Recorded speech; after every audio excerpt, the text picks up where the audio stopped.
মানে উনি যদি বইটা ইয়া বা ওনার এই ওহিগুলা উনি নিজে থেকে প্রকাশ করে, নিজে থেকে নিজেই এগুলা ইয়া করে মানুষের কাছে এগুলা ইয়া করে, তাহলে হচ্ছে কি ওনার তো আপনি দেখেন ওনার কি আখেরে এই জাগতিক লাভ হলো তখনকার কালের আমরা ইতিহাস বা যে হাদিস ডেফিনেটলি তো লাভ হইলো, ডেফিনেটলি তো লাভ হইলো। সে যে গনিমতের মালের 1/5 নিত, এটা আপনি জানেন না? খুমুস নিত। জি জি জি গনিমতের মালের 1/5 নিত। তারা যে ডাকাতিগুলা করত, ডাকাতিগুলা কইরা যে সম্পত্তি নিয়ে আসতো কাফেরদের মেরে, তাদের মা বেটিদেরকে তুলে যে নিয়ে আসতো, সেখান থেকে খুমুসের অংশ নিত, মানে সেটা 1/5।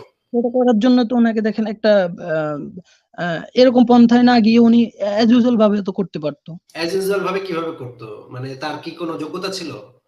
তার কি যোগ্যতা ছিল? না আপনি দেখেন অ্যাজ ইউজুয়াল সে ভাবে হচ্ছে করলে তো ভেড়া কোনো প্রবলেম। চড়াইতো। তার পেশা ছিল ভেড়া চড়ানি। পরে যখন হ্যাঁ তাকে হ্যাঁ খাদিজা চাকরি দিল, সে চাকরিতে সে কিছুটা না, ভালো করতে পারছে সেই হ্যাঁ চাকরিতে। হুম, কিন্তু সেই চাকরিও তো সে খায়া বইসা আছে। এরপরে তো তার কোনো পেশা ছিল না। সে কি কোনো বিজ্ঞানী ছিল? হুম। সে এত টাকা পাইতো কোথায়? না সে এত টাকা পাইতো বলতে আপনি তার জীবনী দেখেন। খাদিজা রাদিয়াল্লাহু তাআলা তো তাকে নিজে বিয়ের প্রস্তাব দিছে, তিনি তো খাদিজা রাদিয়াল্লাহু তাআলাকে বিয়ের প্রস্তাব দেন নাই। সেটা তো আমিও বলতেছি আপনাকে। সে যখন হ্যাঁ ভেড়া হ্যাঁ চড়াইতো, তার পেশা যখন ভেড়া চড়ানি ছিল, এই ভেড়া হুম, চড়ায় সে খাইতো। তার তো অভাব হ্যাঁ অনটনের ভিতরে রাখাল বালক ছিল। মূর্খ এবং হুম, রাখাল বালক ছিল সে। এরপরে যখন খাদিজা তাকে চাকরি দিল, সেখানে সে চাকরিতে একটু ভালো দেখাইছে। চাকরিটা সে ভালোভাবে করছে, যেহেতু জীবনে ১ম সে একটা চাকরি পাইছে। ১ম চাকরি পেলে সবাই একটু মানে কাজ দেখায়। কাজ দেখায় ইমপ্রেস করার চেষ্টা করে। আমার ক্ষেত্রে এটা হইছে। আমি যখন ১ম চাকরি পেয়েছি, আমি আমার বসকে দেখাইছি যে আমি খুব ভালো কাজ পারি। হুম, আমাকে বেতন-টেতন বাড়ায় দিছে। দ্রুত আমি দেখছি আমি খুব ভালো প্রমোশন-টমোশন পায়া খুব ভালো করছি। পরে আমি পরে যেটাই হোক, যেটা হইছে আমার ক্ষেত্রে সেটা আমি আর বললাম না। কিন্তু তখন যে সে যেটা দেখাইছে, খাদিজা তাকে প্রমোশন দিছে এবং তখন সে তাকে বিয়ে করে নিছে। এরপরে সে কি করছে? এরপরে তো সে যখন খাদিজা মইরা গেল, খাদিজার বিষয় সম্পত্তি যখন সে পাইল, সেগুলো তো সে খায়া বইসা আছে। টাকা-পয়সা উড়ায় ফেলাইছে। না উড়ায়-টুড়ায় না খায়া-টায়া বইসা আছে। না এরপরে সে কি করলো? এরপরে তার পেশা কি ছিল? এরপরে সে তো ডাকাতি করা ছাড়া আর তো কোনো পেশা ছিল না তার। আপনি যে না বলতেছেন যে নবীগিরি ছাড়া সে এমনিতেও এই টাকাটা অর্জন করতে পারত। আপনি আমাকে বুঝান তো ভাই, সে নবীগিরি ছাড়া এতগুলা হ্যাঁ মেয়ের সাথে সে সেক্স করত, এতগুলা দাসী রাখতো সে। একেকটা বাসায় একেকটা ঘরে একেকটা দাসী রাখতো, একেকটা ঘরে একেকটা বউ রাখতো। হ্যাঁ? ৯ টা বউ রাখছিল, ২ টা দাসী রাখছিল। না না, দেখেন ওটা মারিয়া সাপোর্ট কিপ্তিয়াকে ছিল। ভাই কথা শেষ করতে দেন। মারিয়া হ্যাঁ বলেন। কিপ্তিয়াকে মারিয়া কিপ্তিয়াকে বাগান বাড়ি করে দিছে। মারিয়া কিপ্তিয়াকে বাগান বাড়ি করে দিছে। সেই বাগান বাড়িতে গিয়া সে দাসী মারিয়া কিপ্তিয়াকে সে করতো। দাসী মারিয়া কিপ্তিয়ার সাথে সে লাগালাগি করতো।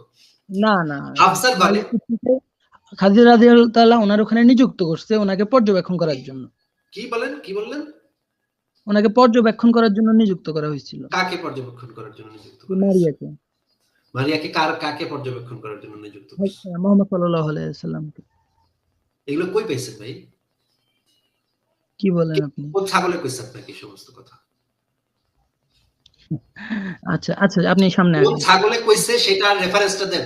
কোন ছাগলে কইছে আচ্ছা আপনাকে? সামনে আগান।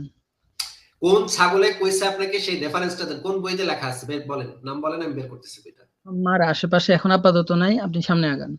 আপনি আবার আশেপাশে লাগবে না। আপনি বইটার নামটা বলেন, আমি বইটা এখন বের করতেছি।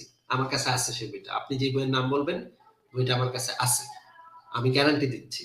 আপনি বলেন, সেই বইটার নামটা বলেন, আমি পৃষ্ঠা নাম্বার বলেন, আমি বের করতেছি। অসুবিধা নেই। বলেন।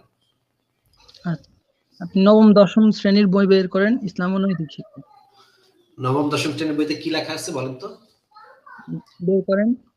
না বলেন, এখানে কি লেখা আছে একটু বলেন। কোন চ্যাপ্টার এখানে বের লেখা করব আছে আমার বুঝতে হবে না? আপনার, হ্যাঁ হ্যাঁ, হযরত খাদিজা রাদিয়াল্লাহু তাআলা আনহা মারিয়াকে মা রাসূল। আরে জি গাধা! খাদিজা যখন বেঁচে ছিল, মারিয়া কিপ্তিয়া তখন আসেই নাই নবীর কাছে। কোথায় পাইছেন এই সমস্ত ফালতু কথা? আপনাকে আমি তো এখন আমার কাছে বইটা নাই, থাকলে দেখাইতে পারতাম। আরে বলদ কোথাকার! এই সমস্ত বলদকে এইজন্য নেই না, বুঝছেন? মানে এই সমস্ত বলদ নিজের মন গড়া কথাবার্তা বলে। খাদিজা যতদিন বেঁচে ছিল, মারিয়া কিপ্তিয়া তখন নবী মুহাম্মদের কাছে আসেই নাই। কোন ছাগলে কইছে এই কথা যে মারিয়া দেখেন কিপ্তিয়া? ওখানে আমি মারিয়া কীর্তিয়া নামটা সম্পর্কে আমি জানি না, আমি মারিয়া পর্যন্ত জানি, ওখানে মারিয়া ওয়ার্ডটা আছে। কিসের এবং কোথাকার কোন মারিয়া আছে? ওটা ছিল খাদিজা রাদিয়াল্লাহু তাআলা আনহার আহ, উম, মানে মানে সাহায্য করতে আর কি তিনি।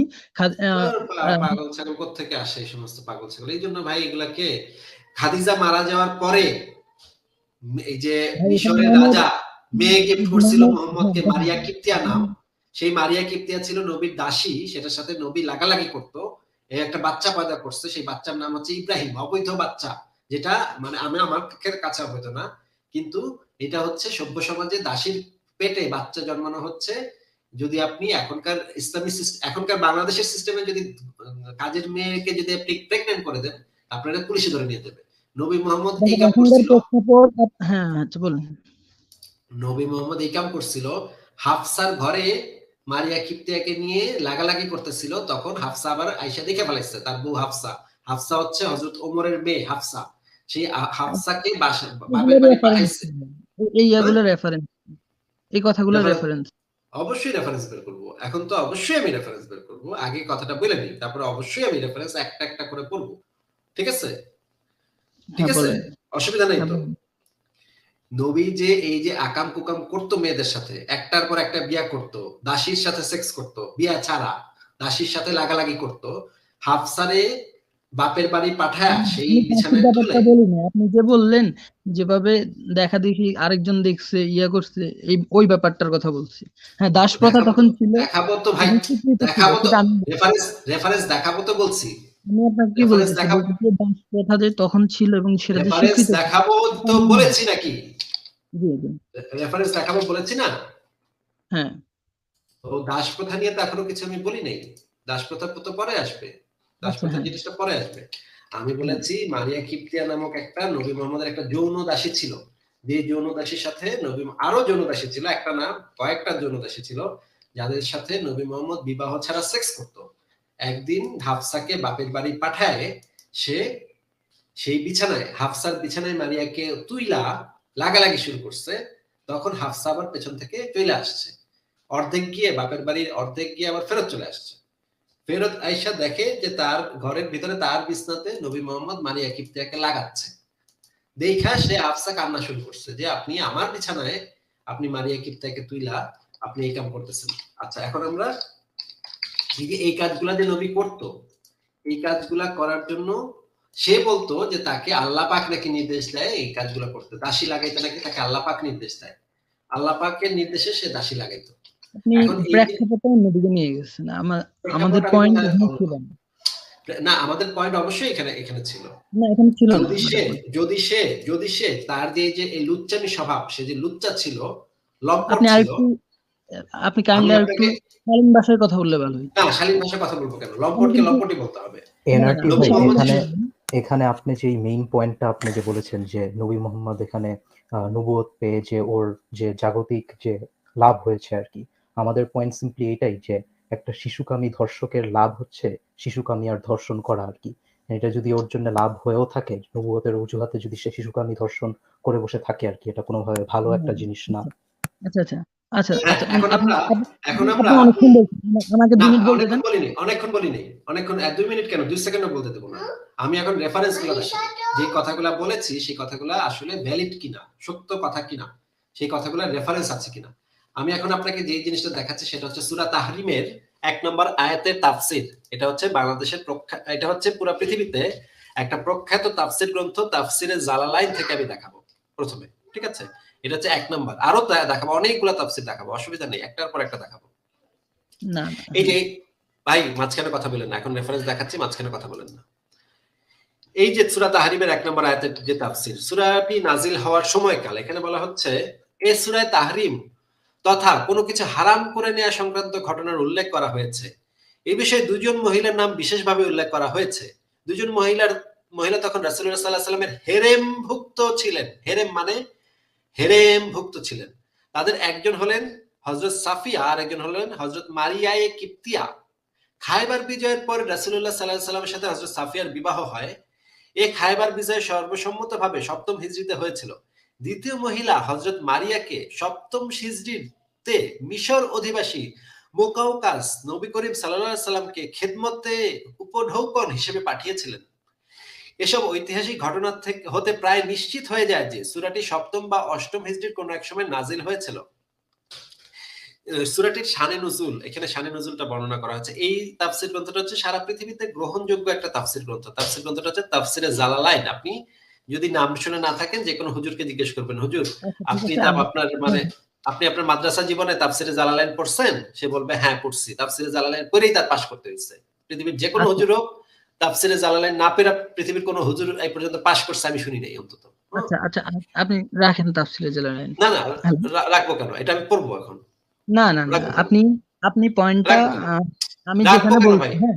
দেওয়ান ভাই না, আপনি না, চুপ করে থাকেন, চুপ করে শুনেন, চুপ না, করে না, শুনেন। আমার একে কাছে যে আমার কাছে আপনাকে যেগুলো আমি গ্রহণ মিউট করে দিচ্ছি, মিউট করে দিচ্ছি আপনাকে। তাফসিরে জালালাইনে যে জিনিসটা বলা হচ্ছে, না, দেখেন আমার রাসূল কথা সাল্লাল্লাহু আলাইহি আমার ওয়াসাল্লাম কাছে যেগুলো মাঝখানে কথা গ্রহণযোগ্য, বললে কিন্তু বাইর করে কোরআন, দিব। হাদিস। মাঝখানে কথা বললে বাইর করে দিব।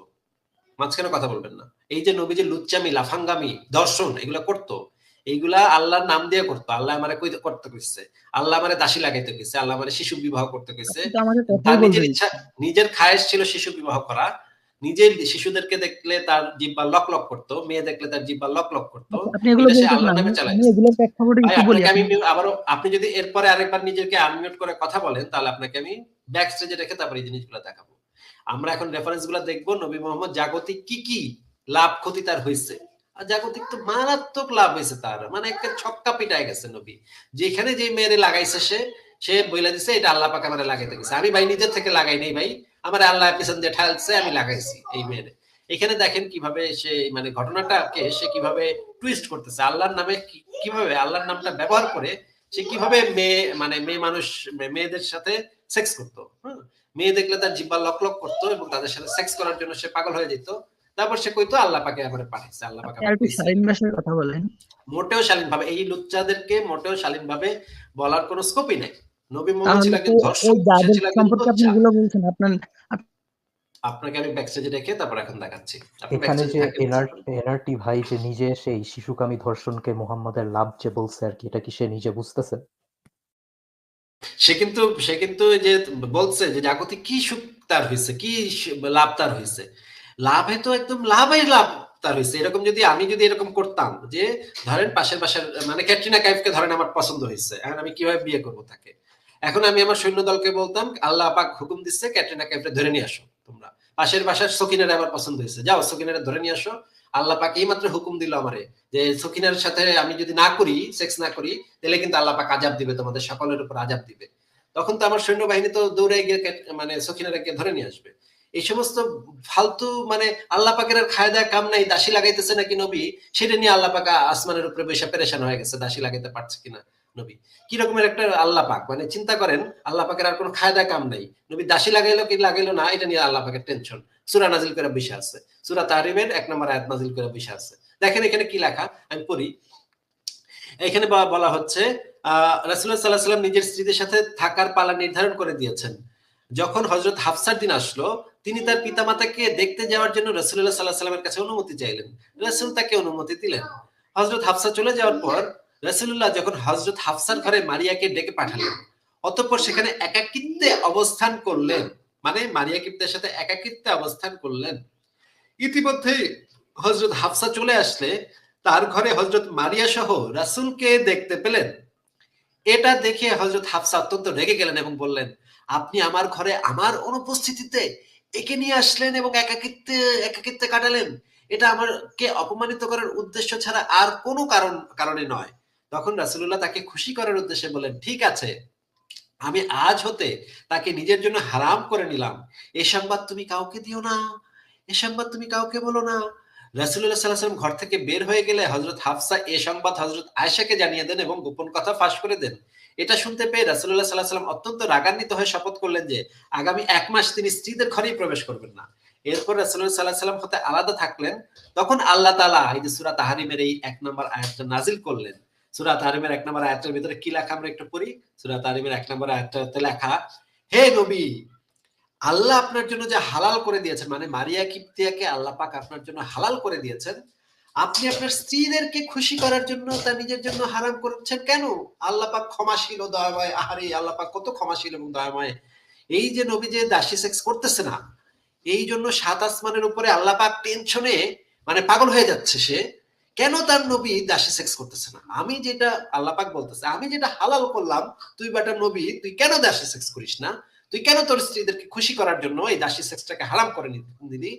এখন জবাব দে, খবরদার তুই দাসী সেক্স হারাম করবি না, তুই যা এক্ষণ দাসী সেক্স কর। মানে এই সূরাটা নাজিলের শানে নুজুল এবং তাফসীর হচ্ছে এইটা যে আল্লাহ পাক মানে চিন্তা গেছে নবী মোহাম্মদ দাসী সেক্স করে না, এটা নিয়ে আল্লাহ পাক চিন্তা গেছে। আচ্ছা ঠিক আছে, এটা তো তাফসীরে জালালাইন পড়লাম, এবার আমরা তাফসীরে ইবনে কাসিরটা একটু পড়ি। তাফসীরে ইবনে কাসিরে কি লেখা আছে সেটা একটু পড়ি। সেখানেও একই কথা লেখা আছে।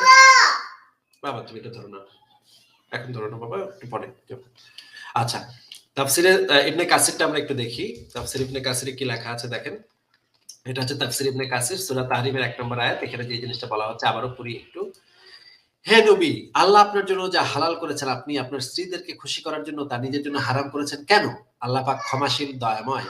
নিচে তাফসীর ইবনে কাসিরে যে জিনিসটা একটা সহিহ হাদিস আছে, সহিহ হাদিসের বর্ণনাটা আগে পড়ে নেই। এটা হচ্ছে সুনান নাসাই শরীফের 3961 নম্বর হাদিস। এখানে বলা হচ্ছে, আমি একটু আন্ডারলাইন করে দিই। এখানে বলা হচ্ছে নবী রাসূলুল্লাহ সাল্লাল্লাহু আলাইহি ওয়াসাল্লামের কাছে একটি বাদী ছিল যার সাথে রাসূলুল্লাহ সাল্লাল্লাহু আলাইহি ওয়াসাল্লাম সহবাস করতেন। এতে আয়েশা এবং হাফসা রাসূলুল্লাহ সাল্লাল্লাহু আলাইহি ওয়াসাল্লামের সাথে লেগে থাকতেন, মানে ঝগড়া করলেন। হ্যাঁ, পরিশেষে রাসূলুল্লাহ সাল্লাল্লাহু আলাইহি ওয়াসাল্লাম সেই বাদীটিকে নিজের জন্য হারাম করে নিলেন।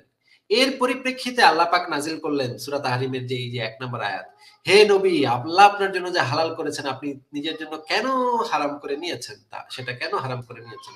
এখান থেকে আমরা তাফসীরে জালালাইন থেকে পড়ি, আমরা তাফসীরে ইবনে কাসির থেকে আমরা পড়ি। এখানে কি লেখা আছে আপনারা দেখেন, সরাসরি বই থেকেই দেখাবো আমি। এই যে দেখেন, এই যে সূরা তাহরিমের তাফসীর ইবনে কাসির থেকে দেখাচ্ছি। এই সূরাটি প্রাথমিকভাবে আয়াতগুলো শানে নজুল ব্যাপারে মুফাসসিরদের মানে উক্তি নিম্নরূপ। এটি হযরত মারিয়ার ব্যাপারে অবতীর্ণ হয়। রাসূলুল্লাহ সাল্লাল্লাহু আলাইহি ওয়াসাল্লাম তাকে নিজের উপর হারাম করে নিয়েছিলেন। তখন আল্লাহ তাআলা এই আয়াতগুলো অবতীর্ণ করেন। সূরা নাসাই শরীফে এই বিষয়ে একটা হাদিস আছে, যেটার হাদিসটা আমি একটু আগে দেখালাম। এখানে বলা হচ্ছে তাফসীরে জারিরে রয়েছে যে রাসূলুল্লাহ সাল্লাল্লাহু আলাইহি ওয়াসাল্লাম তার কোন এক স্ত্রীর ঘরে উম্মে ইব্রাহিম, মানে ইব্রাহিমের মাতা, এখানে কিন্তু তার বউয়ের কথা বলে নাই, বলছে উম্মে ইব্রাহিম, এর সাথে কথাবার্তা বলছিলেন। তখন তার ওই স্ত্রী তাকে বললেন, তোমার ঘরে ও আমার বিছানায় এই কাজ কারবার, মানে ওই যে হাফসা নবীকে বললেন, তোমার ঘরে ও আমার বিছানায় এই কাজ কারবার, মানে কি কাজ কারবার বোঝা, আমরা পরে দেখি। তখন রাসূলুল্লাহ বললেন, আমি তাকে আমার উপর হারাম করে নিলাম। তখন নিচে দেখেন আরো কাহিনীটা বিস্তারিত ভাবে আরো নিচে আছে। হযরত ওমরকে জিজ্ঞেস করলেন এই দুজন স্ত্রী কে ছিলেন? তখন তো ওমর বললেন তারা হলেন আয়েশা এবং হাফসা। উম্মে ইব্রাহিম কিপ্তিয়া কে কেন্দ্র করেই এই ঘটনাটির সূত্রপাত হয়। হযরত হাফসার ঘরে তার পালার দিনে রাসূলুল্লাহ সাল্লাল্লাহু আলাইহি ওয়াসাল্লাম মারিয়া কিপ্তিয়ার সাথে মিলিত হন। এতে হযরত হাফসা দুঃখিতা হন যে তার পালার দিনে তারই ঘরে ও তারই বিছানায় মারিয়ার সাথে তিনি মিলিত হলেন। তখন রাসূলুল্লাহ হাফসাকে সন্তুষ্ট করার উদ্দেশ্যে বলে ফেলেন, আমি তাকে আমার উপর হারাম করে নিলাম। মানে ধরা খেয়ে, মানে মানে দাসীর সাথে নবী যেভাবে ধরাটা খাইলো হাফসার কাছে, তখন ধরা খেয়ে সে বলতেছে আমি কিন্তু আর করব না। হে হাফসা, তুমি মাফ করে দাও, তুমি আমারে মাফ করো। তুমি মানে এসে আয়েশাকে গিয়ে বইলো না, এই কথাটা তুমি আয়েশাকে গিয়ে বইলো না। আয়েশাকে বললে কিন্তু খবর আছে। হ্যাঁ, তুমি আয়েশারে বইলো না, আমি আমাকে কিন্তু হারাম করে নিলাম, মানে কিন্তু আমি কিন্তু এই কাম আর করবো না। প্লিজ হে হাফসা, তুমি এটা কিন্তু আয়েশাকে বইলো না। দেখেন এখানে এই জিনিসটাই বলা হচ্ছে, আমি তাকে আমার উপর হারাম করে নিলাম, তুমি এই ঘটনা কারো কাছে বর্ণনা করো না। এতদ সত্ত্বেও হযরত হাফসা ঘটনাটি আয়েশার কাছে প্রকাশ করে দিলেন। আল্লাহ তাআলা এই খবর স্বীয় নবীকে জানিয়ে দেন এবং আয়াতগুলো নাজিল করেন। নবীর কাফফারা আদায় করে স্বীয় কসম ভেঙে এবং ওই দাসের সাথে মিলিত হন। মানে এই আয়াতটা নাজিল হওয়ার পরে নবী কি করলেন, ওই কাফফারাটা ভেঙে দিয়ে তার আবার নিশ্চয়ই খায়েশ হচ্ছিল দাসের সাথে করার, সে করলো কি আল্লাহ যদি আয়াতটা নাজিল করাইলো, নাজিল করা গিয়া দাসের সাথে মিলিত হইল, দাসের সাথে আবার সঙ্গম সে করলো। মানে কি চমৎকার মানে মানে পদ্ধতি। আল্লাহ পাক নাকি নবী দাসী সেক্স করতেছে কি করতেছে না এটা নিয়ে আল্লাহ পাকের টেনশনের সীমা নাই, যে সে তাকে। আচ্ছা সাবওয়ার্ডেন ভাই, আপনি বলেন এটা কি একটা মানে এরকম একটা আল্লাহ পাক থাকলে যে আমার সেক্স লাইফ নিয়ে সে ৭ আসমানের উপরে বিরাট কনসার্ন। ধরেন আমার পাশের বাসার সকিনারে ভালো লাগছে, এখন সকিনার সাথে আমি গিয়ে সেক্স করে আসছি, আমার বউ আমাকে ধরলো, এই আসিফ তুমি এই যে এটা কি করলা, এটা কেন করলা? আমি তখন তারে বুঝ দিলাম, এই যে আল্লাহ পাক মাত্র আয়াত নাজিল করলো, হে আসিফ মহিউদ্দিন, তোমার জন্য সকিনারে আমি হালাল করে দিলাম, তুমি কেন তা নিজের জন্য হারাম করে নিচ্ছ? এরকম যদি আমি একটা মানে ধরেন একটা আল্লাহ তৈরি করে তার থেকে আয়াত নাজিল করাই, এটা কি আমার জন্য লাভ হবে নাকি ক্ষতি হবে ভাই? এটা যে আসলে কত প্যাথেটিক যে একটা গণহত্যাকারী এইভাবে করে বউয়ের কাছে ধরা খাওয়ার পরে লিটারালি মানে আয়াত এইভাবে করে বললো যে হারাম করে দিচ্ছে আর কি। এরপরে যে মানে সেটা আয়েশাকে বলার পরে যে সে আবারও হালাল যে করছে, মানে এই আল্লাহ পাক যে নিজেকে মানে ক্ষমাশীল দয়ালু বলে দাবি করে এমন একটা জিনিসকে হালাল করছে যে একটা স্ত্রীকে মানে অপমান বোধ ফিল করায় আর কি। এটা সেই আল্লাহর ব্যাপারে কি বলে? এবং যে সেই যে এখানে যে দাসী মানে বউয়ের কাছে ধরা খেয়ে দাসী সেক্সকে যে আবার হালাল করলো সেটাই তো না। সে শিশু ধর্ষণ করেছে, সে গণহত্যা চালিয়েছে ইহুদিদের উপর, সমস্ত কিছু করছে সে আল্লাহর। এবং গনিমতের মালের 1/5 সে নিত। সে সুন্দরী সুন্দরী নারী পেলে ওই যে কাফেরদের যে মা বোনদের মধ্যে সবচেয়ে যে সুন্দরী মেয়েটা, সেই সবচেয়ে সুন্দরী মেয়েটাকে সে নিজের ভাগে নিত। এটার তো অসংখ্য রেফারেন্স আমরা এই পর্যন্ত দেখাইছি। আমরা কি আরো রেফারেন্স দেখাবো যে সবচেয়ে সুন্দরী মেয়েটাকে যে সে ভোগ করতো? সাবালটান ভাই আপনি বলেন তো, আমরা কি সেই রেফারেন্স গুলো আবার দেখবো? আপনি চাইলে দেখাইতে পারেন, বাট এখানে মেইন জিনিস হচ্ছে যে ও যে শিশুকামী ধর্ষণকারী আর কি, লাইক ওর জন্য লাভই তো হচ্ছে যে এই চাইল্ড ম্যারেজ অ্যান্ড এইভাবে করে ধর্ষণ করা, দাসীদের ধর্ষণ করা।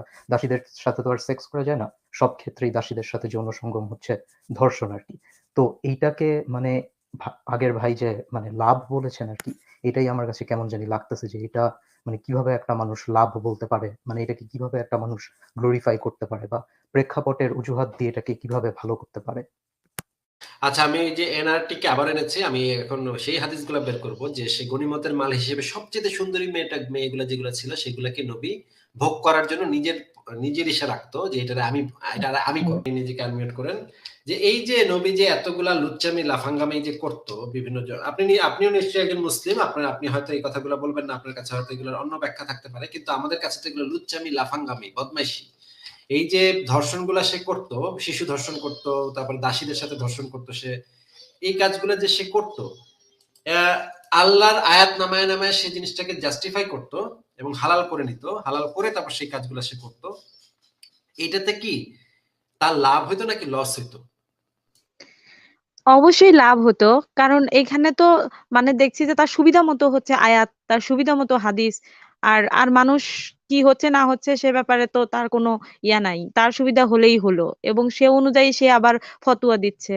তো আমি আমি মানে মুসলিম হিসেবে না, আমি মানুষ হিসেবে দেখবো যে আসলে জিনিসটা ঠিক না বেঠিক। সবকিছু তো আর বিশ্বাসের উপরে ডিপেন্ড করে না। আমার আমার তো নিজেকে ভাবতে হবে যে আসলে এই জিনিসটা যে করছে একজন, যদি এখন যদি আমি ভাবি যে আমার সামনে এই কাজটা যদি একজন করে তাহলে আমার কেমন লাগবে? অবশ্যই খারাপ লাগবে। আমি শুনে আসছি যে তিনি একজন ভালো মানুষ, তিনি মহান মানুষ, ছোটবেলা থেকে শুনে আসছি।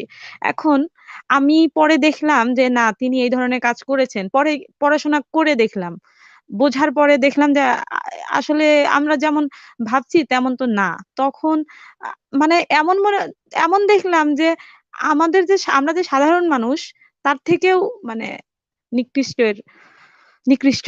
তো তখন তো আর কিছু বলার থাকে না। মানে ওই সময় আর মানে ওই বিশ্বাসটা থাকে না। তখন ওইটা ঘৃণায় পরিণত হয়। আমার কাছে আসলে জিনিসটা খারাপ লেগেছে বলেই আমি আসলে প্রশ্ন করছি। মানে এর আগে তো প্রশ্ন করতাম না। বলতো যে প্রশ্ন যারা করে তাদের মাথায় তো শয়তান থাকে। শয়তান এই প্রশ্নগুলো ঢুকাইয়া দেয়। তো প্রশ্ন করতে দিত না তখন। কিন্তু যখন এই হাদিসগুলো পড়লাম, এগুলো জানলাম, তখন বুঝলাম যে প্রশ্ন করাটা উচিত। তাহলে সোনিয়া আপু, আমি আমি একটা জিনিস আপনাকে একটু দেখাই, যে এটা হচ্ছে সিরাতুন নবী গ্রন্থ থেকে। সিরাতুন নবী গ্রন্থটা অত্যন্ত বিখ্যাত একটা গ্রন্থ। ইবনে হিশামের মূল বইটা হচ্ছে ইবনে হিশামের লেখা। ৩য় খণ্ডের ৩০২ নম্বর পৃষ্ঠাতে জুয়াইরিয়ার ঘটনাটা আমরা একটু পড়ি। এখানে দেখা যাচ্ছে যে বনু মুস্তালিকের উপরে নবী মোহাম্মদ রাতের অন্ধকারে আক্রমণ করেছিলেন। বনু মুস্তালিকের লোকজন তখন ঘুমাচ্ছিল। সেই সময় বনু মুস্তালিকের উপর আক্রমণ করে তাদের সমস্ত পুরুষ সদস্যকে মেরে টেরে তখন তাদের নারী এবং শিশুদেরকে গনিমতের মাল হিসেবে নিয়ে আসা হয়। সেটা আমি সেই রেফারেন্সটা পরে দেখাবো। হ্যাঁ, কি বললেন? আমি আপনার এই রেফারেন্স গুলো দেখছি পূর্বেও। না, পূর্বে দেখে থাকলে আবারও দেখেন, অসুবিধা কি? মানে আপনি আপনি তো কোনো না অপ্রাসঙ্গিক জিনিস দেখছেন না। না, আপনি যদি আমার কথা বলতে না দেন তাহলে না, তো কথা আমার দেখতে এখানে তাহলে বিদায় নেন। যদি আপনার রেফারেন্স দেখতে ভালো না লাগে তাহলে বিদায় নিতে পারেন। আমি আপনাকে এই যে আমার রেফারেন্স রাখতেই গুলো হবে, দেখেছি আপনার পূর্বে। আপনাকে যে আমার রাখতেই হবে ভাই, এমন তো কোনো আপনার না কাছে তো আমি সেটা এরকম সেটা কোনো আমি মানে বলছি না, ইয়া দিই। সেটা আমি বলছি না। আপনাকে আমি মিউট করে দিচ্ছি। এই যে দেখেন, যে জিনিসটা এখানে বলা হচ্ছে জুয়াইরিয়া বিনতে হারিস, একে এই বনু মুস্তালিকের প্রচুর লোক বন্দী রূপে রাসূলুল্লাহর করতলগত হয়। তিনি তাদের মুসলমানদের মধ্যে বন্টন করে দেন। হ্যাঁ, আচ্ছা বড় করে দিই আর একটু, তাহলে আরো ভালো দেখতে পাবেন। সেদিন যারা বন্দী হয়ে এসেছিল তাদের মধ্যে পরবর্তীতে নবী সহধর্মিনী জুয়াইরিয়া বিনতে হারিস ইবনে আবু জিরার ছিলেন। ইবনে ইসহাক বলেন, আমার নিকট মুহাম্মদ ইবনে জাফর ইবনে জুবায়ের উরওয়া ইবনে জুবাইর সূত্রে আয়েশা থেকে বর্ণনা এটা, তিনি বলেন রাসূলুল্লাহ সাল্লাল্লাহু আলাইহি ওয়াসাল্লাম বনু মুস্তালিকের যুদ্ধে কয়েদীদের ভাগ বন্টন করেন, তখন জুয়াইরিয়া পড়েন সাবিত ইবনে কায়েসের চাচাতো বা অথবা তার চাচাতো ভাইয়ের অংশে। তিনি তার মালিকের সাথে এই মর্মে চুক্তিবদ্ধ হওয়ার আবেদন জানান যে নির্দিষ্ট পরিমাণ মুক্তিপণ দিয়ে তিনি যেন তাকে মুক্ত করেন। জুয়াইরিয়া ছিলেন অপূর্ব সুন্দরী, রূপলাবণের অধিকারিণী মহিলা। যেই তার দিকে দৃষ্টিপাত করত তার মনই তিনি কেড়ে নিতেন। তিনি রাসূলুল্লাহ সাল্লাল্লাহু আলাইহি ওয়াসাল্লামের কাছে এসে তার মুক্তিপণ পরিশোধের ব্যাপারে সাহায্যের আবেদন জানালেন। আয়েশা বলেন, আল্লাহর কসম, আমার হুজরার দরজায় তাকে দেখেই আমার মনে খটকা লাগে। আমি তা পছন্দ করে উঠতে পারিনি। আমি তখনই বুঝতে পারি আমি তার মধ্যে যে অপূর্ব রূপ লাবণ্য প্রত্যক্ষ করছি, রাসূলুল্লাহ সাল্লাল্লাহু আলাইহি ওয়াসাল্লামও তার মধ্যে তা প্রত্যক্ষ করবেন। মানে আয়েশা এই সুন্দরী মেয়েটাকে দেখেই বুঝছে, আয় হায়, এই সুন্দরীটা দেখলে তো আমার স্বামী দয়াল নবী হযরত মুহাম্মদ সাল্লাল্লাহু আলাইহি ওয়াসাল্লাম তো এই মেয়েকে তো আর ছাড়বে না, এই মেয়েকে তো সে করে দিবে, এই মেয়েকে দেখলেই সে করবে। এটা কিন্তু আয়েশা এই মেয়ের সৌন্দর্য দেখেই বুঝে ফেলাইছে যে এই মেয়ে দেখলেই তো সে করবে। মানে হচ্ছে নবী যে কত লাভ করছে, কত বাম্পার লাভ করছে, সেই লাভের তো কোনো তুলনাই নেই। আল্লাহর নাম দিয়ে কত মানুষকে সে হত্যা করছে, কত মানুষের মা বেটিদেরকে তুলে এনে রেপ করছে, শিশু ধর্ষণ করছে। এরপরও আপনি বলতেছেন নবীর কি লাভ ছিল, এগুলো করে নবীর কি লাভ ছিল? মানে এগুলো কোনো কথা ভাই? এগুলো কোনো যুক্তি? হ্যাঁ, এনআরটি ভাই, এবার আপনি বলেন। জি, আপনি আমি আমি আপনি আপনার পয়েন্টগুলো বলছেন, আমি আমার পয়েন্টগুলো বলি। আপনার এটা হওয়ার কারণে হচ্ছে ওনাকে যে নির্যাতনগুলো সহ্য করতে হয়েছে, যেটা হয়তো ওনার এই নবী হওয়ার ব্যাপারটা না হলে হইতো না। আপনি দেখেন ওনাকে ওনার যে মক্কা ছেড়ে ওনার মদিনায় চলে যাইতে হয়েছে। আচ্ছা, ওনার ওয়েট, মক্কা ছেড়ে মদিনায় যাইতে হয়েছে তার কেন, সেই জিনিসটা ব্যাখ্যা করেন আগে। কারণ ওনার ওনার ওনার যখন মক্কায় ছিল তখন উনি যখন এই ইসলাম ধর্ম প্রচার করতেছিল তখন ওনাকে সর্বদিক থেকে কাফেরদের দিক থেকে মিথ্যা কথা। যখন তিনি ইসলাম ধর্ম প্রচার করেছে তখন কাফেররা তাকে টু শব্দটা তার সাথে করে নাই, তাকে ফুলের টোকাও কেউ দেয় নাই। যখন সে ইসলাম প্রচার করেছে তখন তাকে ফুলের টোকাটাও কেউ দেয় নাই। একদম ডাহা মিথ্যা কথা বলছেন আপনি। আমি আপনাকে রেফারেন্স সহ দেখাচ্ছি, রেফারেন্স সহ। আপনার কথা তো আমি তো রেফারেন্স সহ দেখাবো তো, এখন আপনি থামেন না। আচ্ছা, আপনি দেখেন আমার কথা কোথায় আসছেন? না, এই কথার মাঝখানেই দেখাতে হবে, এখনই দেখাতে হবে আমার, এই মুহূর্তেই আমার দেখাতে হবে। না, এই যে আমি বেরো করে ফেলছি, এই যে আমি আপনার কথা শুনবো না। এই যে আপনি যে একটা মিথ্যা চাপাবাজি করছেন, সেইটার প্রমাণটা আমার দিতে হবে না? আপনি যে চাপাবাজ, ইসলামের নামে চাপাবাজি মারতে আসছেন এখানে, এটা আমার দেখাতে হবে না? এটা হচ্ছে সিরাতে ইবনে হিশাম গ্রন্থ থেকে হযরত মুহাম্মদের জীবনী গ্রন্থ আকরাম ফারুক এটার অনুবাদ করেছেন, পৃষ্ঠা নাম্বার 61-62।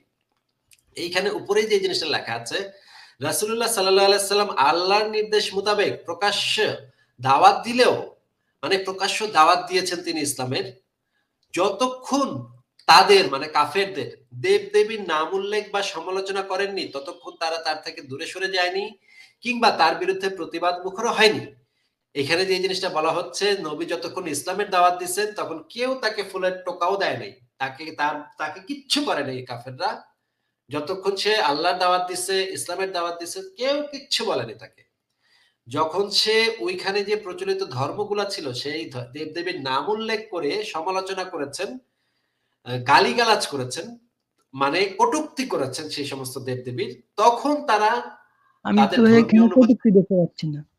আমি কটূক্তি দেখাবো তো, আপনি চুপ করে থাকেন না, আপনি চুপ করে নিজেকে মিউট করে রাখেন, নিজেকে মিউট করেন, নাহলে ব্যাকস্টেজে পাঠিয়ে দিব। হ্যাঁ, নিজেকে মিউট করে আপনি আগে দেখেন আমি কটূক্তি দেখাচ্ছি কিনা, সেটা আপনি একটু পরে দেখতে পাবেন, তো টের পাবেন তো। আমি তো এখনো দেখানো শেষ করিনি। এখানে লেখা হচ্ছে, কিন্তু যখন তিনি তাদের দেবদেবীর সমালোচনা করলেন তখনই তারা তার আন্দোলনকে একটি ভয়ঙ্কর মারাত্মক জিনিস বলে মনে করলো, তার বিরুদ্ধে প্রচন্ডভাবে ক্ষেপে উঠলো এবং তার বিরুদ্ধতায় ও শত্রুতায় কোমর বেঁধে নামলো। নিচে বলা হচ্ছে, সম্পর্ক ছেদ ও দেবদেবীর সমালোচনার বিরুদ্ধে তাদের প্রবল আপত্তিকে রাসূলুল্লাহ বিন্দুমাত্র পরোয়া করছেন না। অধিকন্তু তার চাচা আবু তালেব তাকে পুরোপুরি সহযোগিতা করছেন। একদিন কুরাইশদের গণ্যমান্য নেতৃস্থানীয় ব্যক্তিবর্গ সদল বলে আবু তালিবের কাছে গিয়ে বলল, হে আবু তালিব, আপনার ভাতিজা আমাদের দেবীকে গালিগালাজ করছে, আমাদের ধর্মের নিন্দা করছে, আমাদের বুদ্ধিমত্তাকে বোকামি ঠাউরিয়েছে এবং আমাদের পূর্বপুরুষদেরকে পথভ্রষ্ট বলে আখ্যায়িত করেছে। এমত অবস্থায় আপনি তাকে এসব করা থেকে বিরত রাখুন, নতুবা তাকে শায়েস্তা করার জন্য আমাদেরকে সুযোগ দিন। তখন পর্যন্ত কাফেররা নবীকে ফুলের টোকাও দেয় নাই। নিচে আরো এগুলো বলা তো হচ্ছে ওরা এসে বলছে, এখন এগুলোর সত্যতা তো আমরা জানি না। তো ওরা এসে বলছে, মানে ওরা তো ওরা ওরাই তো বলবে, তাহলে কারা বলবে? না না, এখন ওরা বলছে, ওরা তো নবীকে ইয়ে করার জন্য মিথ্যা বলতেই পারে। এখন না না, ওদের মিথ্যা বিষয়টা বললে আমরা কিভাবে বুঝবো? মিথ্যা, হ্যাঁ এটা তো ইসলামের রেফারেন্স এই জিনিসটা লেখা। তো ওরা যদি হ্যাঁ মিথ্যা বলতো হ্যাঁ, তাহলে তো বললাম তো এই ওরা ইসলামের এসে বলছে, রেফারেন্সে ইসলামের রেফারেন্স তো এখানে বলেই দিচ্ছে যে ওরা এসে ইসলামের বলছে। রেফারেন্সে তো তাহলে সেই হ্যাঁ, দেখেন জিনিসগুলোকে বাদ আপনি দিয়ে নিজেই লেখা দেখেন। হতো। না না, ওখানে তো বলাই আছে যে ওরা বলেছে, তো ওরা বলেছে, ওরা তো তখন ওরা তো তখনকার কালে রাসূল সাল্লাল্লাহু আলাইহি ওয়াসাল্লাম সম্পর্কে অসংখ্য ষড়যন্ত্র করছিল। অসংখ্য ষড়যন্ত্র করছিল, মানে মানে নবী তো সেখানে তাদের আগে খোঁচাখুচি করছে। আগে খোঁচাখুচি করছে কে? না না, তারা কি খোঁচাখুচি তার এখন খোঁচাখুচি এখানে ওরা তো এখানে খোঁচাখুচি এই মিথ্যার জন্য বলতেই পারে। বক্তব্যটা কি? এই বক্তব্যটা কি? এই বক্তব্যটা তো কোনো কাফেরের বক্তব্য না। এটা তো হচ্ছে গিয়ে ইবনে ইসাকের বক্তব্য। যে নবী যতক্ষণ পর্যন্ত তাদের ধর্ম নিয়ে এখন খোঁচাখুচি এখন না এখন করছে। ওই পয়েন্টটা থেকে সরতেছেন কেন? এনআরটি আপনি এই জিনিসটা পড়েন। না না, আপনি এখন মানে আপনার এখন ওখান থেকে সরে গেছেন কেন? না না, আপনি আমি তো আবার পুরো উপরে আপনার সাথে চলে আমি গেছি। যতক্ষণ আমি আবার দেখতেছিলাম উপরে আপনি চলে গেছি আমাকে যে ঠিক প্রথম করে খোঁচাখুচিটা কে ৬-৭ করছে? মিনিটও কথা বলতে দেন নাই। প্রথম আপনি তো খোঁচাখুচিটা কে কথা করছে বলতেই দেন না, ধর্ম আপনার সাথে নিয়ে? তো আসলে আপনাকে না আপনাকে আমি জিজ্ঞেস করছি কোনটা, সেটা আগে বলেন যে প্রথম খোঁচাখুচি কে করছে ধর্ম নিয়ে, বলেন। না না, আপনি দেখেন তো আপনাকে আপনি আমি কি হয়তো জিজ্ঞেস তাহলে করেছি? ইসলামটা আমি সম্পর্কে কি জিজ্ঞেস সঠিকভাবে করেছি? জানেন না। প্রশ্নটার উত্তর দেন। আপনাকে কি জিজ্ঞেস হ্যাঁ, করেছি? আপনি প্রশ্নের উত্তর দেন। এখানে দেখেন, আমি বলি ইসলামের আপনাকে কি দেব-দেবী। জিজ্ঞেস করেছি? হ্যাঁ হ্যাঁ হ্যাঁ, আপনাকে আমি কি বলি আমার জিজ্ঞেস আমার করেছি? সেই প্রশ্নটার জবাব প্রশ্নের উত্তর দিতে না দেন দিলে, আমাকে। এখন যদি আপনি আমার প্রশ্নের উত্তর না দেন, তাহলে আপনাকে বের করে দিব। বের করে দিতে হ্যাঁ, বাধ্য হব। আপনি তো আমার আপনাকে আমার প্রশ্নটাকে কথা বলতে দিবেন চুপ তবে। করে প্রশ্ন শোনেন। চুপ করে প্রশ্ন শোনেন। আপনাকে জিজ্ঞেস করেছি শুরুতে খোঁচাখুচি, ধর্ম নিয়ে খোঁচাখুচি, সেটা কে শুরু করেছে? এটার উত্তর দেন। আপনি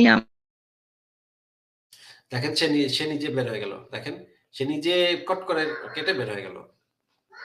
সে জানে যে এখানে লিটারালি বলার আর কিছু নাই। মানে ও যেই ফালতু একটা প্রশ্ন যে জিজ্ঞাসা করলো যে এটা কিভাবে, ওটা ওরা মিথ্যা কথা বলছে। এখানে তো ইসলামের যে স্কলার, এখানে তো লিটারালি আপনি স্ক্রিনে যেটা দেখাচ্ছেন আর কি, যে লিটারালি বলে দিচ্ছে যে আগে কে খোঁচাখুচি করছে। এই আবার আসছে উনি। না না, দেখেন এনআরটি আপনাকে কি প্রশ্ন করেছি, আপনি সেই প্রশ্নটার উত্তরটা হ্যাঁ, আগে দিবেন। যে আপনি এইখানে আমার কথাটা শুনেন। খোঁচাখুচিটা, হ্যাঁ, আমি এই যে এই উত্তরটাই দিচ্ছি। অংশটুক কিন্তু কোনো হ্যাঁ, কাফেরের কথা উত্তরটাই না। দিচ্ছি। হ্যাঁ, কথাটার উত্তরটাই আগে দিচ্ছি। প্রশ্নটা শুনে নেন আবার। এই কথাটুক কোনো কাফেরের কথা না। এই কথাটুক হচ্ছে ইসলামের ইতিহাসে সবচেয়ে প্রথম ঐতিহাসিক ইসলামের, তিনি হচ্ছেন ইসলামের ইতিহাসে সর্বপ্রথম ঐতিহাসিক। তিনি এই কথাটা লিখেছেন যে রাসূল যখন তাদের হ্যাঁ, হ্যাঁ, রাসূল যখন ইসলাম প্রচার করেছে, আল্লাহর ইয়া দিয়েছে, দাওয়াত দিয়েছে, ততক্ষণ পর্যন্ত তারা কেউ তার বিরুদ্ধে প্রতিবাদ মুখর হয়নি। কিন্তু যখনই তিনি তাদের দেবদেবীর নাম উল্লেখ করে প্রথমত সমালোচনা উনি মুখর হলেন, ইসলামটা আপনার প্রথম, উনি নর্মাল ভাবে তো ওনার আত্মীয় স্বজন যারা ছিল, ওনার ফেভারে যারা ছিল তাদেরকে কাছে দিচ্ছেন। এট দ্য নেক্সট টাইম ওনার হচ্ছে এখানে কি আপনার লেখা? এখানে কি লেখা? প্রকাশ্যে দাওয়াত। এখানে কি লেখা ভাই? রাসূলুল্লাহ সাল্লাল্লাহু আলাইহি ওয়াসাল্লাম আল্লাহর নির্দেশ মোতাবেক প্রকাশ্যে দাওয়াত দিলেও, মানে প্রকাশ্যে দাওয়াত মানে হচ্ছে সব হ্যাঁ হ্যাঁ যারা হ্যাঁ, হ্যাঁ হ্যাঁ, আবার মাঝখানে হ্যাঁ হ্যাঁ শব্দ করছেন কেন আপনি?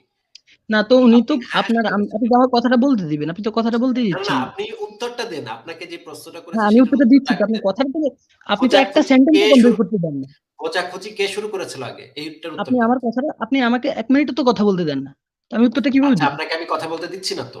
এটা তো আপনি বুঝতে পারছেন। আপনি আমার প্রশ্নের উত্তরটা দেন তাহলে। আমি তো প্রশ্নের উত্তরটা দিব, আপনি কথাটা তো বলতে দিবেন। না, খোঁচাখুচি করলো কে আগে সেটার আগে উত্তর আমি দিয়ে হ্যাঁ, এই বাদবাকি ব্যাখ্যা। খোঁচাখুচির উত্তরই আপনাকে আবার দিচ্ছি। মাঝখানে আপনি কথা বলছেন, মাঝখানে কথা বলছেন। আপনি আগে আর কোনো কথা না বলে আপনি আমাকে কথাই বলতে দিচ্ছেন না। আপনি আমাকে কথাই বলতে দিচ্ছেন না। এটা আপনি ৬-৭ বার বলে যে সময়টা নষ্ট করলেন, সেই সময়টার ভেতরে আপনি এই উত্তরটা দিতে পারতেন যে আগে খোঁচাখুচি কে শুরু করেছে। আপনার উনার যে এখানে কথাটা আসছে যে দেবদেবীর সমালোচনা, হ্যাঁ, আপনি তো ইসলাম সম্পর্কে যদি জানেন যে শিরকের যে ব্যাপারটা, ইসলামের মূল আপনার তাওহীদ, মূল বিষয়টা তো এখানেই। আপনার উনি যখন ইসলামের আবারও সঠিক জিজ্ঞেস প্রচারটা করছি, করতে যাবে এই তখন তো প্রথম দেবদেবী খোঁচাখুচিটা সম্পর্কে কে শুরু সমালোচনা করেছে? আসবেই। প্রথম উনার খোঁচাখুচিটা কে শুরু করেছে সেটার উত্তর দেন। আমি তো সেটার উত্তর দিলাম, ওনার যে শিরকের যে ব্যাপারটা, দেবদেবীর পূজা করার যে ব্যাপারটা, আপনার যদি ইসলামের সে সঠিক দাওয়াত নিজে দেয়, সে সঠিক নিজে দাওয়াত যদি দিতে গেলে ওনার তাওহীদ শিরক হোক, সম্পর্কে যেই শিরক হোক, ফিরক হোক, সে নিজে করবে না। কিন্তু অন্যের দেবদেবীর নাম উল্লেখ করে সেই দেবদেবীর সমালোচনা এখানে অন্য দেব-দেবী করার বলতে অধিকারটাকে কে দিয়েছে? আমার কথাটা শেষ করতে দেন। উনার আমি আপনার আবারও প্রশ্নটা ইসলামের করছি, তো আমি এত এখন পর্যন্ত দেব-দেবী, উত্তর পাই নাই। উনি এখন যদি পর্যন্ত তাওহীদের উত্তর সঠিক পাইনি। দাওয়াত দিতে অনেক চান, কথা বললেন আপনি, এখন পর্যন্ত উত্তর পেলাম না। শুরুতে উনি খোঁজাখুঁজি অন্যের ধর্ম নিয়ে খোঁজাখুঁজি কে উনি শুরু করেছে? তাওহীদের যে ব্যাখ্যা ওখানে অন্যের তো ধর্ম দেব-দেবীর নিয়ে প্রশ্ন আসবেই। অন্যের ধর্ম নিয়ে খোঁজাখুঁজিটা কে শুরু করেছে? আপনার খোঁচাখুচি বলতেছেন কেন আপনি এখানে? উনি যখন এখানে তাওহীদের এখানে দাওয়াতটা নাম এই অন্যের দেব-দেবী যারা পুজো দেবদেবীর নাম করতো, উল্লেখ করে যারা আমি যদি দেব-দেবীর পুজো বলি করতো, আল্লাহ একটা কুত্তার বাচ্চা, আমি যদি বলি আল্লাহ একটা কুত্তার বাচ্চা, এই যে আল্লাহ আপনি একটা এখন রং আল্লাহ করলেন। একটা অপদার্থ, আল্লাহ একটা শুয়ার, এই যে আপনার তাহলে স্বভাবটাই এখানে সমস্যা। হ্যাঁ, এই যে আমি যদি এইটা বলি তাহলে কি এটা কি আপনার সমালোচনা হবে? এই পুরো তাহলে কি এটা কনভারসেশনে সমালোচনা হবে? যতগুলো অশালীন ওয়ার্ড ইউজ করছেন, আমার ধর্ম মতে আল্লাহ ফাল্লাহ এগুলো হচ্ছে নবী মুহাম্মদের কল্পকাহিনী। আমি যদি এটা বলি বায়তুল আপনি তো মোকাররম শালীন ভাষায় মসজিদের নিয়ে সামনে কথাই গিয়ে বলতে পারেন না। আপনাকে আমি মিউট করলাম। আমি যদি বায়তুল মোকাররম কাবা শরীফের সামনে গিয়ে বলি যে আল্লাহ একটা ছাগল, তাহলে কি সেটা সমালোচনা হবে নাকি সেটা হচ্ছে আমার ধর্ম বলতেছে? মনে করেন কোন একটা ধর্ম অনুসারে আল্লাহ পাক হচ্ছে একটা ছাগলের নাম, সে হ্যাঁ, যদি সেই ধর্ম অনুসারে কাবা ওই শরীফের আপনার সামনে গিয়ে আপনার বলে, মুখ থেকে এই ধরনের কথা। আপনাকে মিউট করছি। মনে করেন যে কোন একটা ধর্ম যদি এখন আমি প্রচার করা শুরু করি যে আমি একটা নতুন ধর্ম ইনভেন্ট করলাম, যেই ধর্ম অনুসারে আল্লাহ পাক হচ্ছে একটা শুয়ারের নাম, এবং আমি কি কাবা শরীফের হ্যাঁ, সামনে গিয়ে সেই আপনি কথাটা এই বলতে পারবো? আমার ধর্ম এগুলা অনুসারে বললেন তো না, আল্লাহ এগুলা পাক আপনার একটা পক্ষেই শুয়ারের নাম। পসিবল আমার ধর্ম অনুসারে আল্লাহ পাক না, যদি বলেন একটা এগুলা শুয়ারের আপনার নাম পক্ষে, হয়, এটা কোনো ধর্মের পক্ষে বলা পসিবল এটা। আপনাকে আবারও মিউট করছি। আপনি আমার পয়েন্টটা বোঝেন, পয়েন্টটা বুঝে সেই অনুসারে উত্তর দেন। আমার ধর্ম অনুসারে যদি আমি একটা নতুন ধর্ম ইনভেন্ট করি এবং সেই ধর্ম অনুসারে যদি আল্লাহ একটা শুয়ারের নাম হয়, আমি কি কাবা শরীফের সামনে গিয়ে যদি বলি যে আমার ধর্ম অনুসারে আল্লাহ পাক হচ্ছে একটা শুয়ারের নাম, তাহলে কি কাবা শরীফের যে না, না, মুসল্লিরা এখানে তো আছে আমরা কোন তারা প্রেক্ষাপটে আমাকে কথা কি বলছি করবে? ওটা আপনাকে বুঝতে ওটা আপনি মেনে নিতে হবে। আপনি যদি একরোখা বলেন তাহলে হয় না তো। এখানে আমি যেখানে আপনাকে যে প্রশ্নটা দেব-দেবীর প্রশ্নটা করেছি আসবে, সেই প্রশ্নের সেখানে উত্তর তো দেন। শিরকের প্রশ্ন আসবে। সেখানে তো আমি আপনাকে কথাটা বললাম, আপনি তো ওই কথাটা নিচ্ছেনই না। মানে আমাকে কথাই বলতে দিচ্ছেন আমি না। আপনাকে কি জিজ্ঞেস করেছি আপনি বুঝেছেন? না, আপনি আমার প্রেক্ষাপটটার উত্তর দেন। আপনার যেখানে আপনার দেব-দেবীর প্রেক্ষাপটের আপনার প্রেক্ষাপটটা আবার কি? আমি আপনাকে বলেছি যে এখন যদি আমি একটা নতুন ধর্ম সূচনা করি, যে ধর্ম অনুসারে আল্লাহ পাক হচ্ছে একটা শুয়ারের নাম, তাহলে সেই ধর্মটা প্রচার করার অধিকার কি আমি মক্কা শরীফে গিয়ে পাবো নাকি পাবো না? আমি আপনি আপনি আপনার এখানে এই এই যে প্রশ্নটা আপনি তুলছেন, আমি এটার সাথে ওটা সংশ্লিষ্টতাই পাচ্ছি না। আপনি দেখেন ওখানে আমি কি সংশ্লিষ্টতা বুঝিয়ে দিচ্ছি। সংশ্লিষ্টতা বুঝিয়ে আপনি তাহলে তো এটা বলতে পারতেন যে সংশ্লিষ্টতা বুঝতে পারছি না। সেটা আমি বুঝিয়ে দিচ্ছি। সেই সময় মক্কা শরীফে প্রচলিত ধর্ম ছিল পৌত্তলিকতা। সেই অঞ্চলের মানুষেরা পৌত্তলিক দেবদেবীকে পূজা করত, তাদেরকে সম্মান করে তাদেরকে পূজা করত। তাদের ধর্ম ছিল পৌত্তলিকতা, তাদের দেবদেবী ছিল পৌত্তলিক দেবদেবী। তাদেরও একটা ধর্ম ছিল, সেই ধর্ম তারা পালন করত। সুখে শান্তিতে তারা সেই ধর্ম পালন করত, সেই দেবীর পূজা করত। হঠাৎ করে নবী মোহাম্মদ একদিন গিয়ে বলে তোমরা আল্লাহর পথে আসো, ইসলামের পথে আসো। ঠিক আছে, তাতে ওরা কোনো সমস্যা করেনি। তারা বলছে ওকে ঠিক আছে, আরেকটা নতুন ধর্ম আসছে, ও বলতেছে বলুকা, পাগল ছাগল লোক বলুকা। কিন্তু না, ব্যাপারটা নবী তো মোহাম্মদ এরকম না। আরে এটা তো থামেন, আপনি আপনার চুপ মন থাকেন, গড়া বলছেন। মাঝখানে কথা বলছেন কেন? চুপ থাকেন। তা আপনি মন গড়া ওরা বলবেন, আমি কথা বলবো না। আপনি তো আমার সময় তো মন ঠিকই করে বলবেন। না, মন করে না। আমি এই রেফারেন্সে যে জিনিসটা বলা আছে আমি সেইটাকে শুধুমাত্র পড়ে শোনাচ্ছি। এই যে এইখানে যে কথাটা বলা আছে সেটাই আমি পড়ে শোনাচ্ছি। না, তারা যত এই নবী রেফারেন্সের মোহাম্মদ কথা আবারও কথা আমাকে বলছেন বলবেন। মাঝখানে, বেয়াদব তো এটা একটা, বেয়াদব তো এটা একটা। এখন কিন্তু নবীরে গালি দেওয়া শুরু করবো। আরেকবার মাঝখানে কথা বললে নবীরে গালি দেওয়া শুরু করবো, এবং এমন খারাপ গালি দিব যে নবীর মানে লুঙ্গি টুঙ্গি খুলে যাবে। মানে সাত আসমানের উপরে নবী আর আল্লাহ আছে না, দুইটারই লুঙ্গি টুঙ্গি খুলে যাবে আর একবার যদি মাঝখানে ডিস্টার্ব করেন। এইখানে যে জিনিসটা বলা আছে সেটা হচ্ছে নবী সাল্লাল্লাহু আলাইহি সাল্লাম আল্লাহর নির্দেশ মোতাবেক প্রকাশ্যে দাওয়াত দিলেও যতক্ষণ তাদের দেবদেবীর নাম উল্লেখ বা সমালোচনা করেননি ততক্ষণ তারা তার থেকে দূরে সরে যায়নি কিংবা তার বিরুদ্ধে প্রতিবাদ মুখর হয়নি। এর মানে হচ্ছে নবী মোহাম্মদ সেই সময় দাওয়াত দিচ্ছিল, হে মানুষ সকল আসো, তোমরা আল্লাহর দলে আসো, আল্লাহর কাছে আসো, আল্লাহর তোমরা এই যে ইসলাম কবুল করে নাও, ইসলাম কবুল করে নাও। তারা ভাবছে ধুর বেটা পাগল, পাগল ছাগল মানুষ কি বলতেছে না বলতে বলুক গা, এত পাত্তা দেওয়ার কিছু নাই।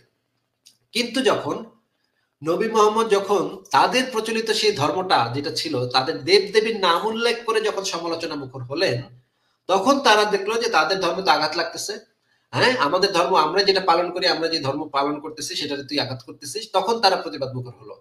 ঠিক একইভাবে এখনকার সময়ে কাবা শরীফে প্রতিষ্ঠিত ধর্মটা হচ্ছে ইসলাম। তারা ওই কাবা শরীফে গিয়ে মানে ৭ বার পাকপোক খায় এবং একটা কালা পাথরে গিয়ে চুমাচাটি করে আর আল্লাহর উপাসনা করে। হ্যাঁ, এটা হচ্ছে এখনকার দিনের প্রচলিত সিস্টেম।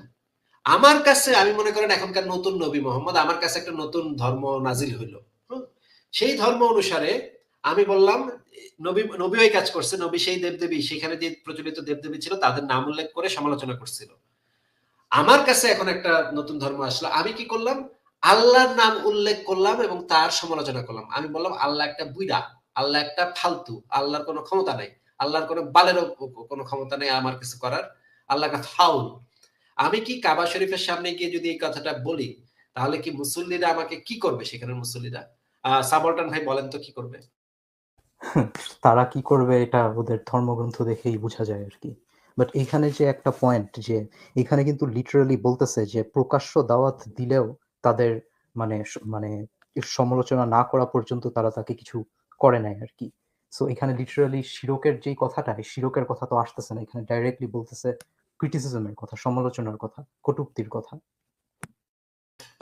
সোনিয়া আপু আপনি কি বলেন, আপনার মতামত কি? ভাইয়া আমি একটু ওই যে এনআরটি ভাই যে উনি মনে হয় সবসময় নিজের অনুভূতির কথা ভাবছে, কিন্তু অন্যজনের যে অনুভূতিতে আঘাত লাগতে পারে এই বিষয়টা বোধহয় উনি বুঝতে পারছেন না। যে অন্যজনের যে ঈশ্বরকে নিয়ে বা তারা যেটা বিশ্বাস করে সেটাকে নিয়ে যখন কিছু বলা হবে তাদেরও যে খারাপ লাগতে পারে, সেই সেই জিনিসটা হয়তো উনি মনে করছেন না কিছু, এই জন্য এই বারবার একই কথা বলে যাচ্ছেন। হ্যাঁ হ্যাঁ, আমি আপনার এই পয়েন্টেই এক্স্যাক্টলি এক্স্যাক্টলি সোনিয়া আপু।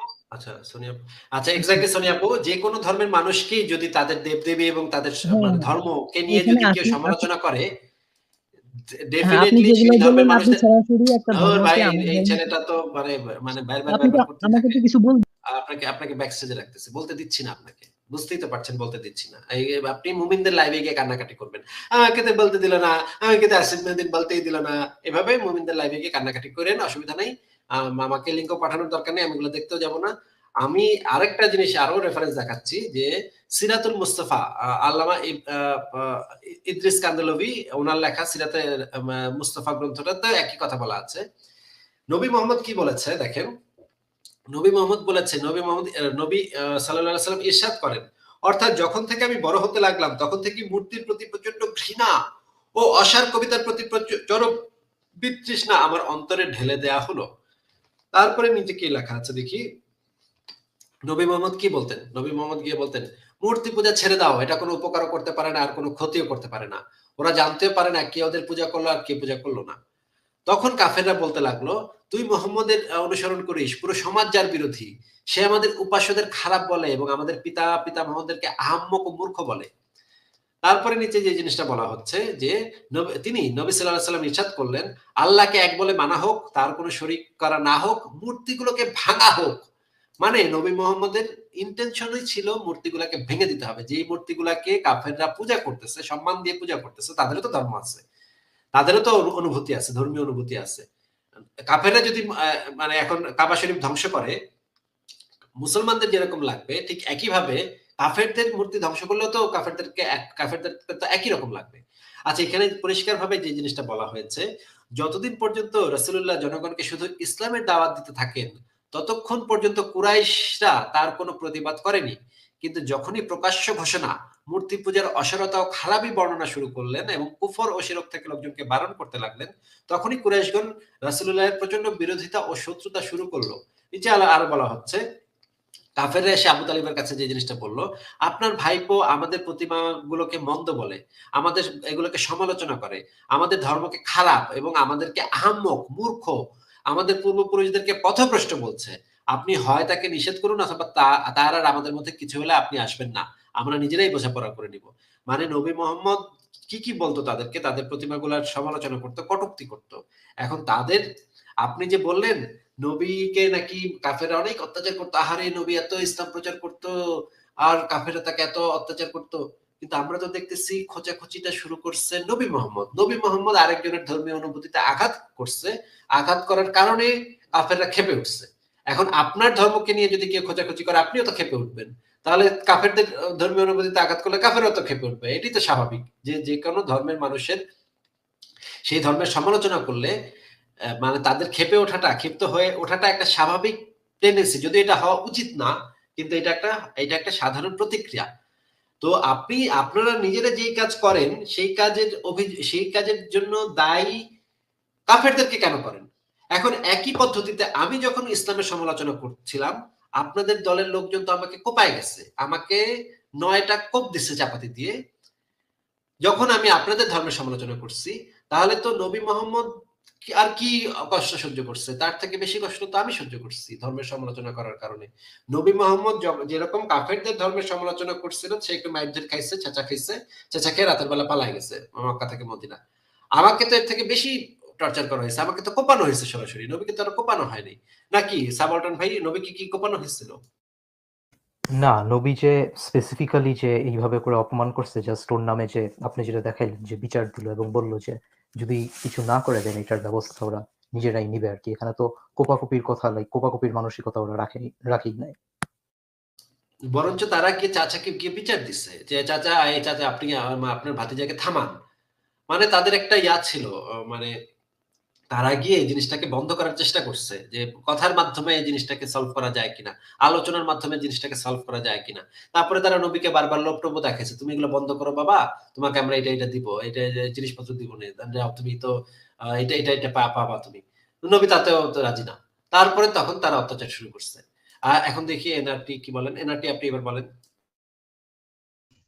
না, আপনি তো ভাই কথাই বলতে দিলেন না। আচ্ছা যাই হোক, এই যে হ্যাঁ, কথাই বলতে আপনার দিলাম না। তারা যে এটা লোক আপনি দেখাইলো, এই পর্যন্ত তারা লোক মানে দেখাইলো 17 এত 18 বার সহজে বলছেন। যদি 17 18 বার বলছেন। আরেকবার যদি কথাই বলতে দিলেন না বলেন, তাহলে আর একটা সেন্টেন্স আপনাকে শেষ করতে দেব না। এইটা না না ছাড়া আচ্ছা যা বলার সেটা কথা বলেন। আচ্ছা, আপনি এইমাত্র যে বললেন যে তারা নবীকে লোভ দেখাইলো, এটা দিলে, তো নবী এত সহজেই যদি পাওয়া যেত, তো তার ডাকাতি করার কি দরকার ছিল? ডাকাতি করার দরকার ছিল, নবীর আরো বেশি দরকার ছিল। এখানের মক্কার হ্যাঁ কয়েকটা হ্যাঁ মেয়ে, হ্যাঁ। মানে 2-4টা মেয়ে, এই 2-4টা মেয়ে দিয়ে কি করবে সে? সে তো মানে সে তো হেরে। সহজে আপনার আবার আপনি মাঝখানে এখন কথা বলছেন কেন?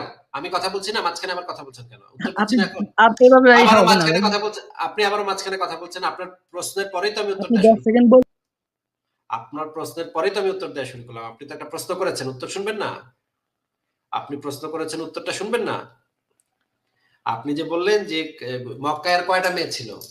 সে তো আন্তর্জাতিক সন্ত্রাসী ছিল। সে তো হচ্ছে গিয়ে আরো বেশি তার দরকার ছিল। এই মক্কার কয়টা সুন্দরী মেয়ে, কয়েকটা মেয়ে আর কয়েকটা মানে মাল-টাল এগুলো দিয়ে তার হবে না তো। তার তো ইয়া ছিল, এই যে ইহুদিরা ছিল মদিনার এই পাশে সেই পাশে ইহুদি গোত্রগুলা ছিল, তাদের কাছে প্রচুর টাকা।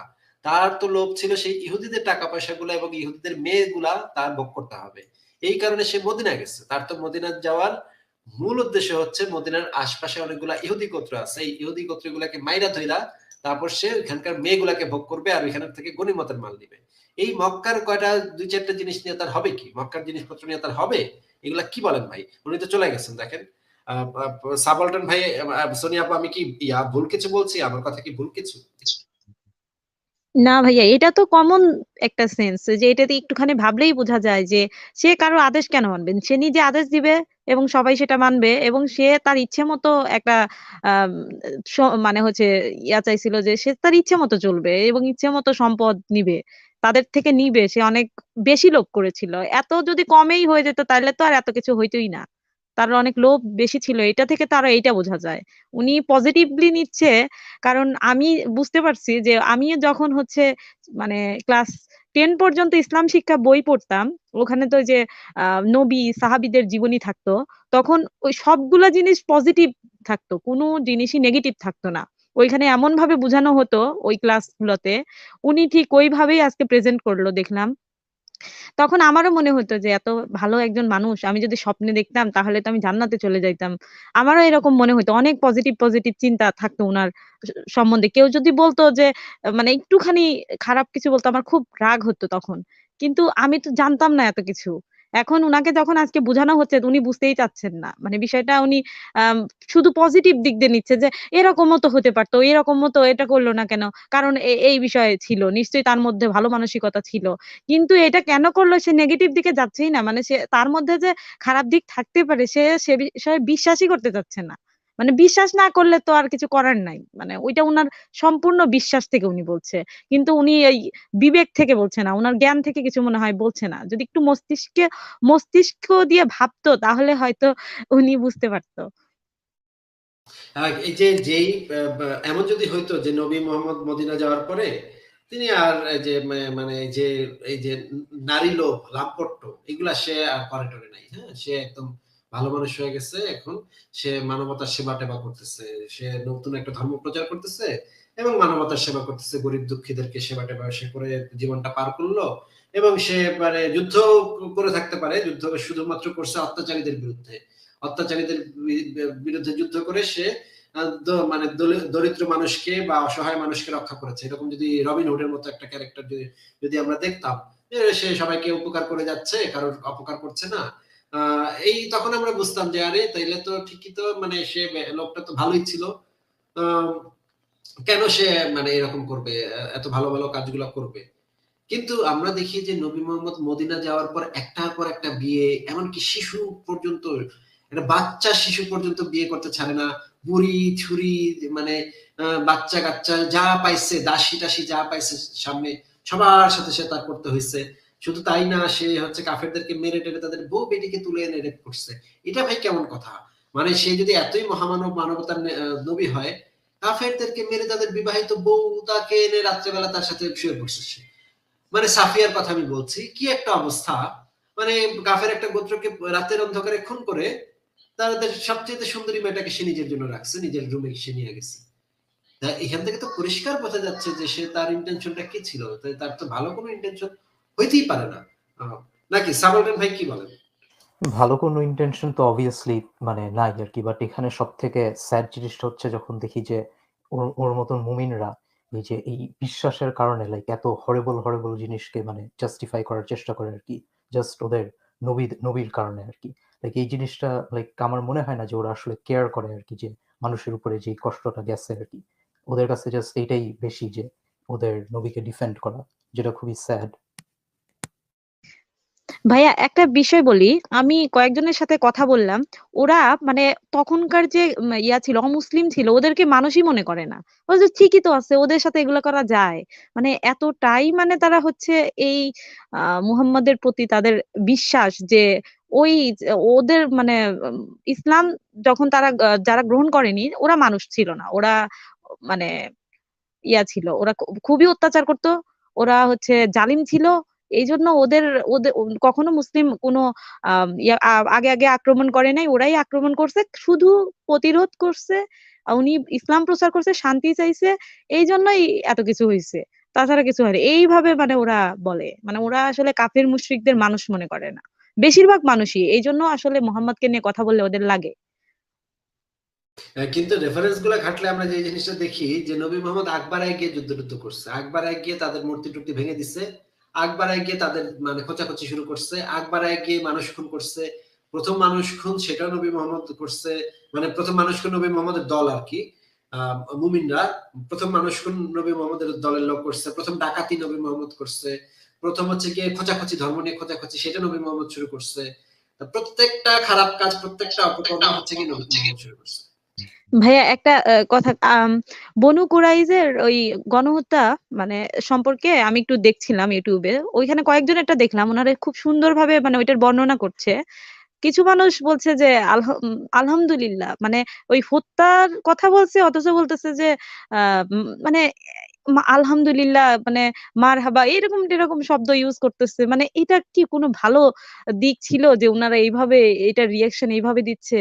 মানে আমি বুঝলাম না যে একটা মানে এতগুলা মানুষকে হত্যা করছে, অথচ ওনাদের রিয়াকশন কি এটা বলছে, তাতেও মানে নবীজির মহত্ব মানে ফুটিয়ে তুলছে।